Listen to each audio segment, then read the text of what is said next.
going to be going over the civil rights movement and key individuals. So I have a set of key individuals that I'd like to just review over. So for our first, individual is Rosa Parks, and a lot of people consider her the mother of the civil rights movement, and that is because she sparked the beginning of the end of the segregation laws. It was in 1955 in Birmingham, Alabama, that she decided not to give up her seat to a white American. And at that time, it broke the segregation laws or Jim Crow laws that were in effect.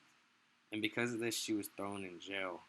However, because of this, it sparked an outrage, and many people began to protest, which also led to Martin Luther King Jr. to be presented to the world. And at that time, little did everyone know how much he would make an impact during the civil rights movement. So as we segue into Martin Luther King Jr., I'm sure everyone has at least heard him because he has a holiday. But to get to know the actual person, Martin Luther King Jr. was a Baptist minister, and he was also a social activist who led the civil rights movement from the mid 1950s up until his death in 1968, as he was assassinated. Many people consider his leadership a fundamental to the movement's success that ended the legal segregation of African Americans in the South and also in other parts of the United States. He was the head of the Southern Christian Leadership Conference, which promoted nonviolent tactics and also had the massive march in Washington, D.C. And as you see here, this is the picture of him giving his I have a dream speech. So as we go into the next person, we have Malcolm X, who could be considered as Martin Luther King Jr.'s opposite. While they both were civil rights activists, their ideals differed a lot. His style was very different from King in that he always told his followers that it was alright to defend themselves and that if violence was the last thing that was necessary to defend themselves, then that they had no other choice and they should.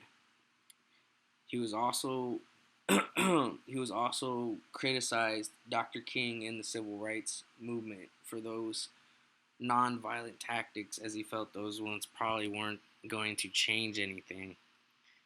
And sadly, he was also assassinated in the mid to late 1960s.